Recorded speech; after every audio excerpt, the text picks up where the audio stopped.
So dito naman susubukan natin ilong ride to ng ako lang mag-isa, kasi hindi ko ngayon kasama si Bebe dahil may pasok siya. Pero susunod naman siya sa atin, so kasama natin siya pag uwi dito sa Maynila. Okay, hindi na si Bebe.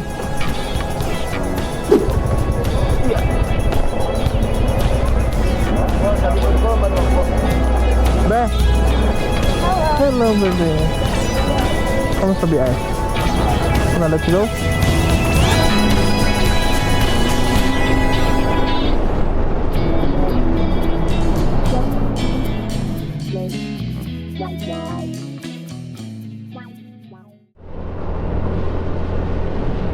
Ayun ang Mount Isarog. Malaki din pala siya, no? Yes. Kung yan ang Mount Isarog, ano naman to? Mount Malinoy ba yun? Malanoy? Malanoy yun, Malanoy. Ayun, mas malinaw. Ano yan? Mount Malanoy. Tapos ang Mount Mayon nandito. So eto, palabas kami ng Bulas. Kamsur pa rin nata itong bulan na to. Papunta kami ngayon ng Legazpi sa Albay. Sana makarating kami doon ng may araw pa para makita namin yung view. Ito ay more or less 10 kilometers pupunta doon sa proper.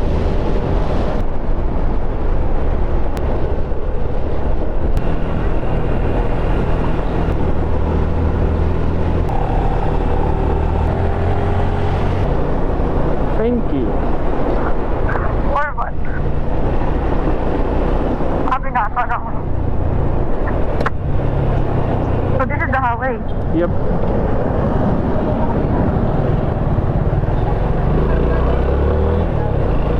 Uy, R18. I think there is the Mayon. Huh? I think that's the Mayon. Okay, let's see. Try and see here. Yeah, I guess it is.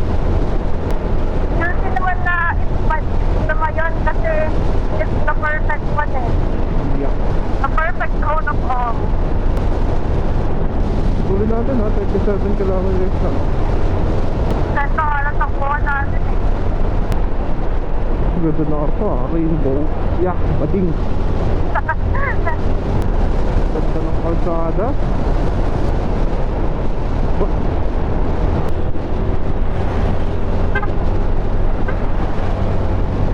Alam ko maaga namin narating yung Mayon nun, kasi maaga rin kami nakalis ng Bula. Parang alas 7 pa lang umalis na kami nun. Hindi na kami nagalmusal sa bahay, sa kalsada na kami nagalmusal. Ang ganda pa kasi nasa lugod natin yung araw. Ah. Naman yung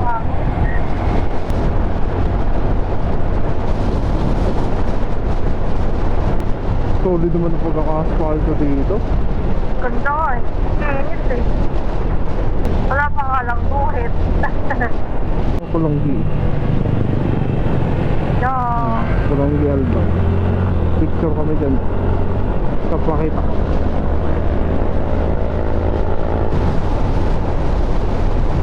Welcome to Alba.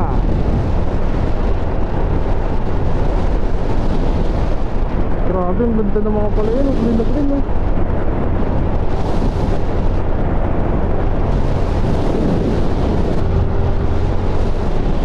Ganda lang ba yun oh.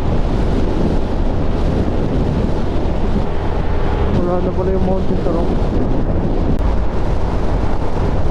Malaki pala talaga.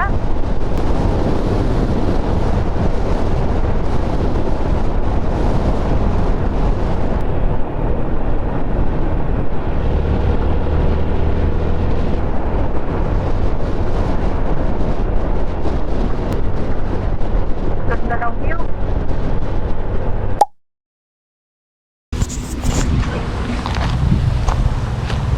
So we are here on Kamalig Albay. So the clubs name. Here's the Mayon. Here's the hotel. So kami ay mag-swimming. So tingnan nyo naman kung gaano kaganda yan ha. Kung gano'n. So swimming ka sa tapat ng Mayon. O, diba? Ano masasabi mo? Sulit ba yung 12 hours mo sa bus? Ulit yung 12 hours ko na pagsunod gamit yung bus. Ayaw niya magpahuli. So sumunod siya. Sumakay ng bus. Ito, nagmotor kami pupunta dito sa Kamalig Albay.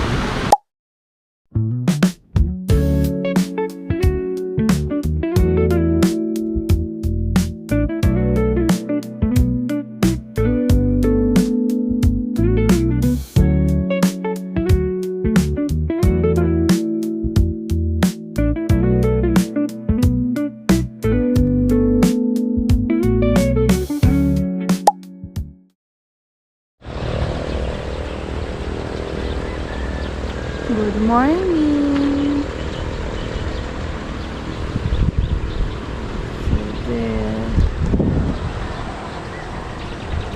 So, good morning mo yun. Hi! Dito pa nga kami lang nag-stay sa mismong Anju Hotel. So, dito yung reception area nila. Super malinis.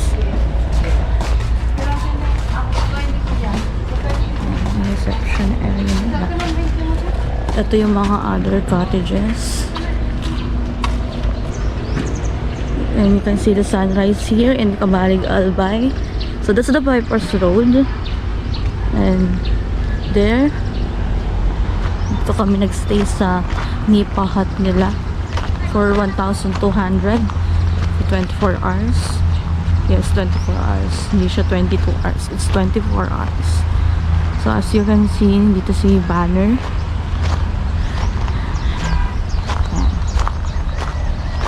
And syempre, may view pa rin kami ng Mayon dito. Tada! Oh, diba?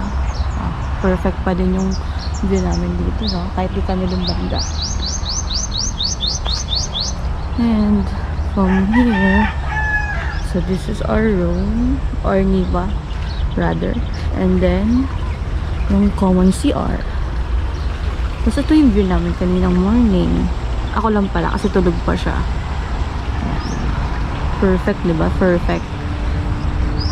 So, pagkabangon ko kanina, you can already see the sunrise here. I mean, the Mayon. Alright, dito ay papunta kami sa restaurant nila upang i-claim ang aming free breakfast. So kapag ka nag-check-in kayo dito ay kasama na ang inyong breakfast. Pagpasok nyo nga dito ay bubungad sa inyo yung malawak na dining area at magandang view ng Mayon Volcano. Meron din sila ditong malaking pond at pwede kayong magpakain ng isda. Bibili lang kayo ng feeds dito sa restaurant at pwede na kayong mag-hand fed ng isda. Sa pagkain naman ay bibigyan kayo ng meal stub once na nagbayad kayo sa reception at ibibigay nyo lang ito sa kanila kapag kakakain na kayo.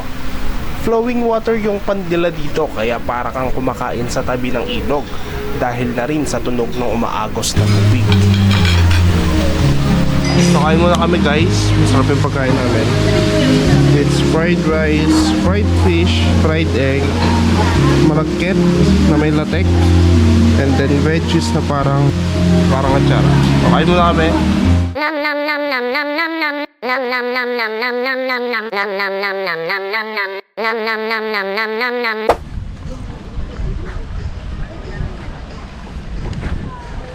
So ito last day namin. So ang view namin is ito. Napakaganda ng Mayon. Napakainit nga lang. Kasi, yun o, walang kaaraw-araw. Ha? Walang kaulap-ulap. So ito, mga nipa. So events place din to pala. So ito yung events place nila. Ito, yung mga parking lot nila. Ganda ng parking lot ng kotse kasi dito no.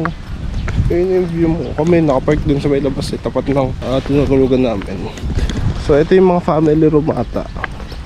Alright. Tapos meron pala dito fish pond na puro tilapia yung malalaki. Dito kami nag-swimming kagabi. Tapos ayun yung tapat namin nag-aalborotong Mayon. Naka alert level what? Basta naka-alert level daw sila. Kung sakaling pumutok daw yung mayon, na bobombay na lang ng tubig para lumamig. Kaya tatakpan na yun, nag-uusok kayo. Papakita ng trick shot, tingnan mo to bilog. Kasi ito, mga 4 na paa yung lalim nito. Ito naman, parang 4 na paa din yung lalim. Bakit? Apat na pa 4 feet. 1, 2, 3, 4, pag ganon. 4 na paa. Wala, pangat ng trick shot, hindi bilog. Sabog. So ito running water, hindi ko alam kung galing to sa, feeling ko pag galing pa tubig kasi puro palayan yung paligid nito. Tapos dire-diretso papunta dun sa ponds. So may koi fish pa sila dun eh. Alright, so ayan, pack up na kami. So thank you so much dito sa Onju Hotel. So ayan, nakompleto na ulit yung motor natin, nakabit na natin yung mga bags natin. Yan. So ito wala na ganong laman kasi iniwan na namin doon. Pati yung angkas ko na saka bag. So siya na ngayon ang angkas ko, si Bebe. So sumunod siya sa akin. And eto, mag-iikot na kami sa Mayon. Papunta kami ngayon ng Legazpi. Nandito kami sa Kamalig Albay. So ito yung tinuluyan namin. Nipa lang siya, pero sulit na rin. Libre aircon tuwing gabi. Libre aircon tuwing gabi. Naka-open aircon kami, sobrang lamig. And ito, kahit maaraw ngayon dito is malamig pa rin naman as long as nakasilong ka dito. So hindi na kami didiretso ng Matnog. Punta tayo na ngayon ng Legazpi.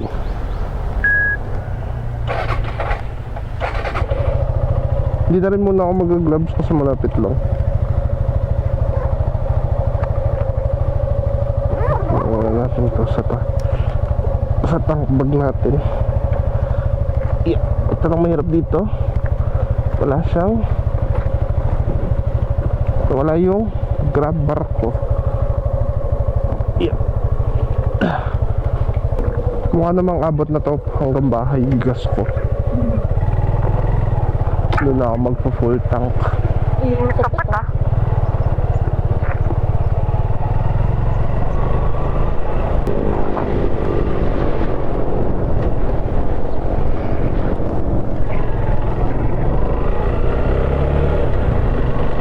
So itong bypass road na to parang Santa Maria. May lomi pala dito. Pahinga ng mga truck.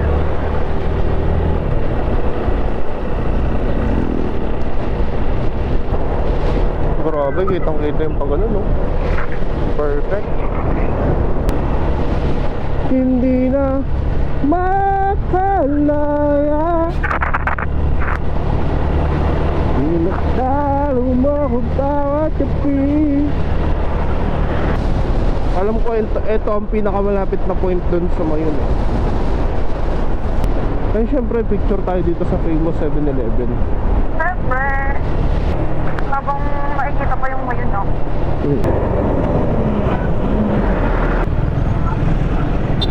Uy, sakto, ng tao. Let's go.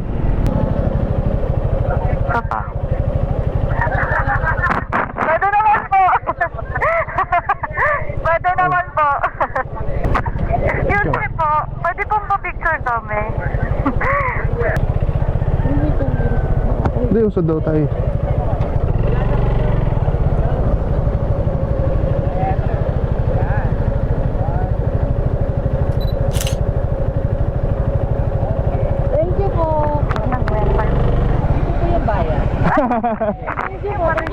Thank you po.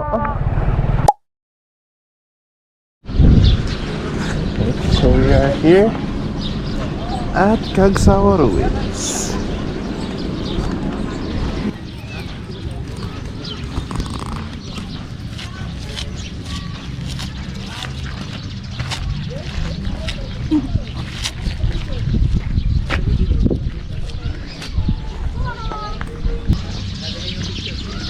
Debris. Yung ibang part ng building. Ito yung unang part ng simbahan. Oo. Siguro ito yung mismong kapilya. Or parang ginawa na lang nila. Pero hindi. Mukhang parte talaga siya eh. Parang dapat pala maaga tayo dito para hindi ganun kasakit yung araw. Medyo malayo pala siya dito, no? Oo. Kaya nga sabi sa'yo, yung dun sa Kamalig is yung mas pinakamalapit na part na alam ko. Mas close up siya dun. Dito hindi nakita yung ano eh. Hindi nakita yung parang nunal. Ay yung parang uka niya. Hindi na pala ako nakapag-video dito ng matino, so ikukwento ko na lang yung nangyari. After namin sa Cagsawa Ruins, kumain lang kami dito sa Legazpi City. Yung nakainan nga namin literal na Jollycod. Jollycod yung pangalan at nasa likod mismo ng Jollibee. After naman namin kumain ay dumiretso na kami sa Legazpi Boulevard, kung saan may magandang view ng Mayon sa tabing dagat. Dinaanan lang namin yung dati kong ruta nung nagbabike pa ako. Isa na itong signage na ito sa puro Legazpi City. Memorable sa akin yung lugar na ito dahil isa na to sa pinakamalayo kong narating nung nagbabike pa ako. At sa awa ng Diyos ay nagkaroon na ako ng motor ngayon at may angkas pa. After namin tumambay saglit at magpicture ay dumiretso na kami sa Tabaco Albay at lumiko sa Ligaw Tabaco Road para mabuo ang Mayon 360. Ngunit sa parte na ito ay alas 4 na ng hapon at tinamaan na ako ng antok gawa ng init ng panahon at para bang hinihele ako ng hangin sa daan. So, kami ay nagmamayon 360. So, ito na yung other side ng Mayon. Kanina umaga galing kami ng Kamalig, tanghali sa Legazpi, and nagdaan na kami ng Tabaco. And ngayon, anong oras na ba? 3:25 PM. Nandito na kami palabas ulit ng Pili. Anong bayan na kaya to? Hindi ko na-catch kung anong bayan na to eh. Tabigyan. Malapit sa May Oras. So, stopover lang kami dito para damdamin yung ganda ng Mayon kasi pauwi na kami. Pasok pa siya mamaya, may pasok pa ako bukas. So, bakbakan ulit to pauwi, night ride ulit. So, good luck sa akin. Hanap lang din kami ng coffee shop malapit dito. Nantok na talaga ako eh. Ang sarap dito. Ang ganda ng mga tanawin. Nakakantok lang yung init.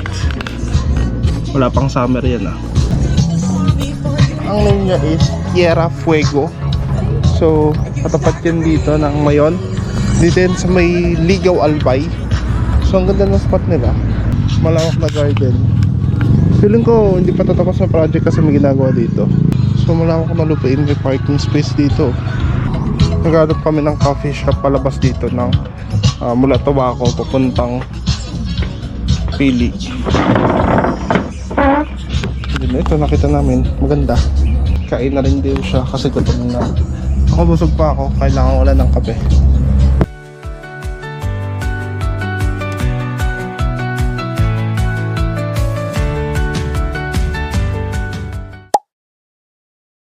After namin makapagkape ay dumiretso na ulit kami sa biyahe.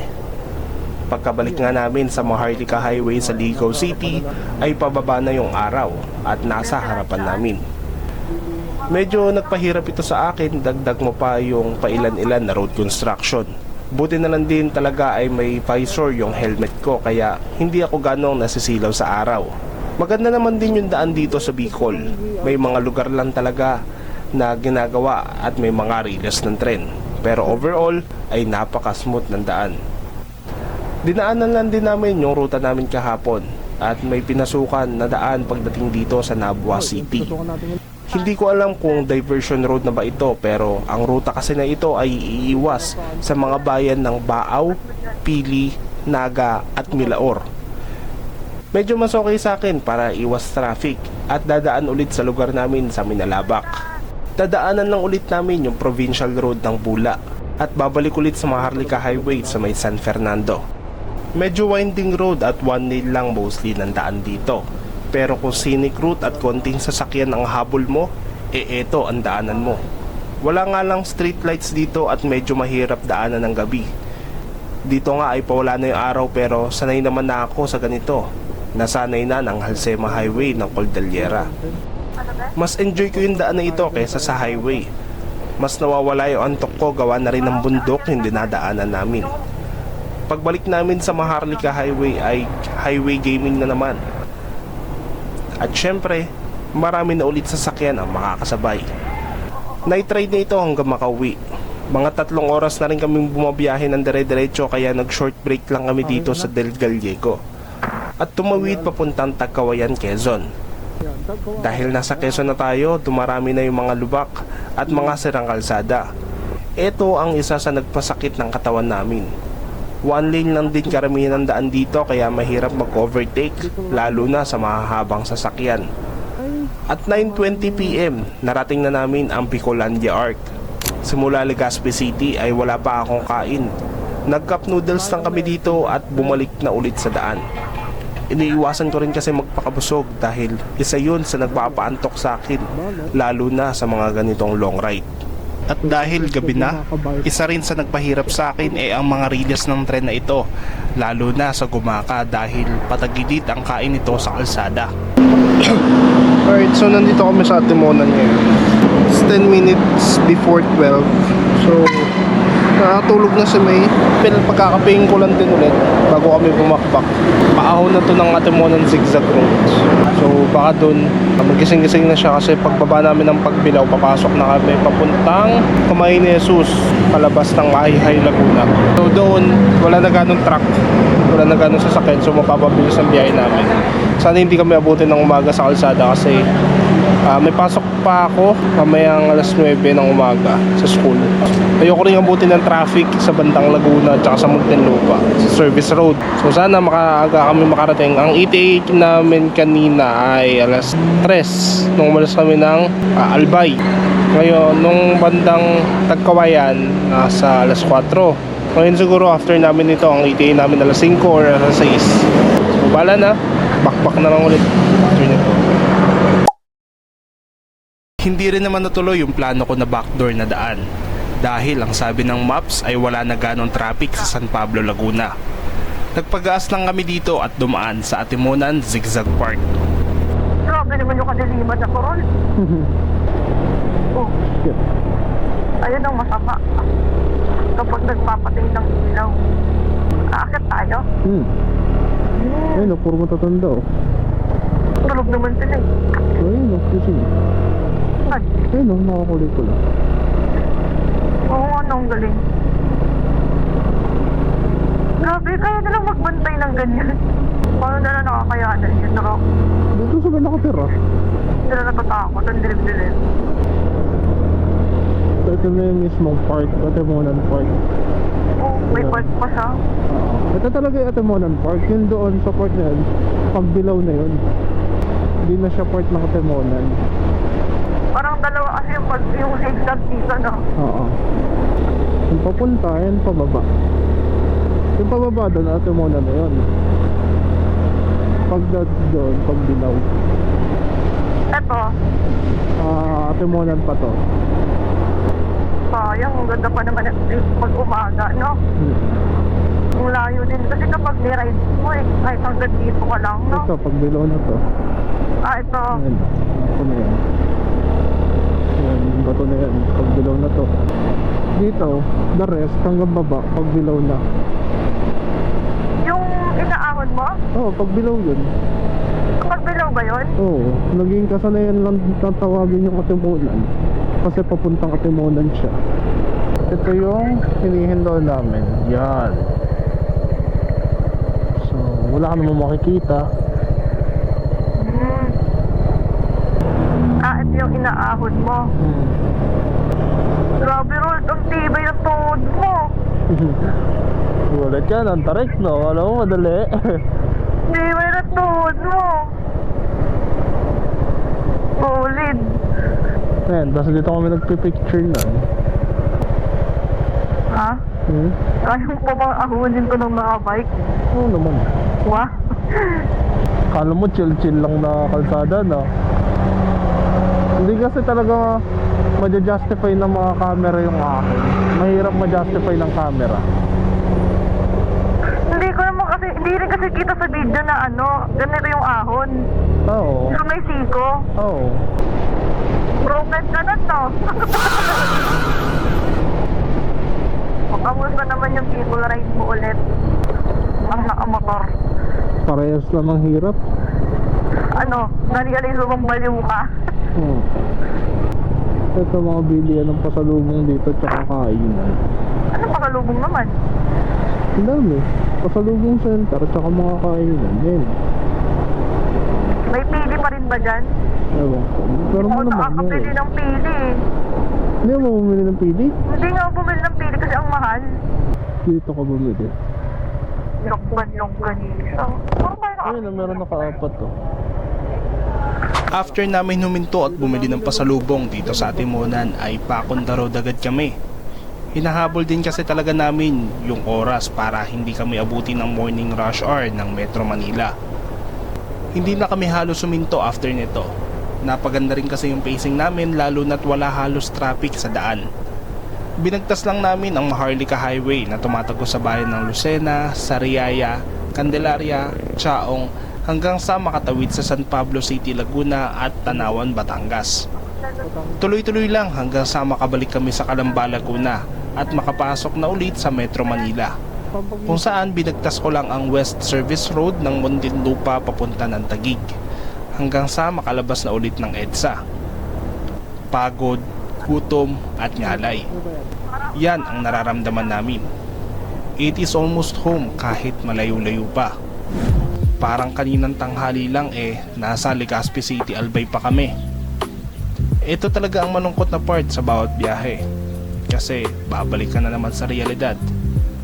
Lunes na naman, kailangan nating pumasok at magtrabaho para sa ating susunod na biyahe. Oh, paano? Hanggang dito na lang muna. Maraming salamat sa lahat ng tumapos ng video na ito. Kita-kits ulit sa susunod na biyahe. This is James. Ciao.